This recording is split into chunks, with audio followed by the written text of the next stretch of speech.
பெரிய கல்லூரி. அங்கே ஒரு புகழ்பெற்ற பேராசிரியர் இருக்கார். அவருக்கு அரசியல், ஆன்மீகம், அறிவியல் அப்படின்னு எல்லாத்தையும் கரைச்சி குடிச்சிருக்கார். அவருக்கு தெரியாத தத்துவங்களே இல்லை. நிறைய புத்தகங்கள் எழுதி ரொம்ப புகழ்பெற்றவராக இருக்கார். ஆனால் அவர்கிட்ட ஒரு பழக்கம் என்னன்னா, தான் என்ற அகந்தை அவர்கிட்ட நிறைய இருந்தது. எப்போ அவர் கிளாஸ்குள்ளே போனாலும் அந்த மாணவர்கள்ட்ட ஏதாவது ஒரு கேள்வி கேட்பார். அவங்களுக்கு பதில் தெரியாது. ஏன்னா இவர் ஒரு மேதை. இவர் கேட்குற கேள்விக்கு அந்த மாணவர்களுக்கு பதில் சொல்ல தெரியாது. உடனே உங்களுக்கெல்லாம் அறிவே இல்லை, உங்கள்கிட்ட கொண்டு வந்து என்னை விட்டுட்டாங்க, தினம் தினம் உங்கள்கிட்ட நான் இந்த மாதிரி கஷ்டப்படுறேன், உங்களுக்கு தான் சுத்தமாக அறிவே இல்லை, ஒரு முட்டாள்களுக்கு வகுப்பு எடுக்கிறேன்னு அவர் தினம் தினம் அந்த மாணவர்களை சொல்லிக்கிட்டே இருக்கார். இப்படி போய்கிட்டே இருக்குது. ஒரு நாள் அவர் அது மாதிரி வகுப்பு எடுத்துகிட்ருக்கார். நான் எவ்வளோ பெரிய அறிவி ஜீவி, நான் நடத்துகிற ஒவ்வொன்றுக்கும் விளக்கம் தெரிஞ்ச நல்ல மாணவர்களாக இருந்தால் நல்லா இருப்பாங்க அப்படின்னு இவர் சொல்லிகிட்ருக்கார். அப்போது ஒரு மாணவி ஏஞ்சி இவர்கிட்ட கேட்குறாங்க, சார் அறிவு அப்படிங்கிறது எதை கொண்டு நாம் பெறுவது அப்படின்னு.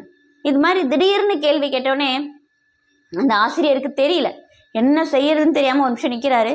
உடனே நீங்கள் தான் பெரிய பேராசிரியராச்சே சொல்லுங்கள் அப்படின்னோடனே இவர் ஒன்றுமே அமைதியாக இருந்துட்டார். உடனே வெளியில் வந்துடுறாரு.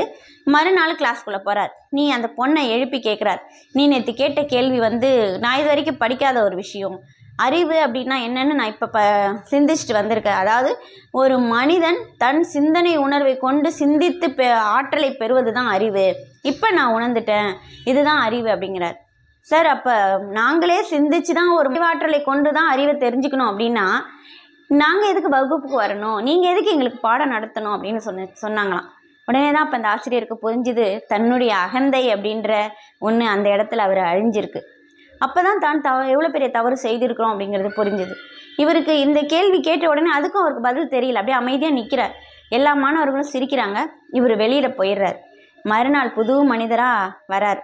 என்ன எல்லாரும் முதல்ல எல்லார்கிட்டேயும் தன்னை சொல்கிறார், நான் இனி உங்ககிட்ட ஒரு ஆசிரியர் எப்படி நடக்கணுமோ அப்படி தான் நடப்பேன். இது நாள் வரைக்கும் நான் உங்களை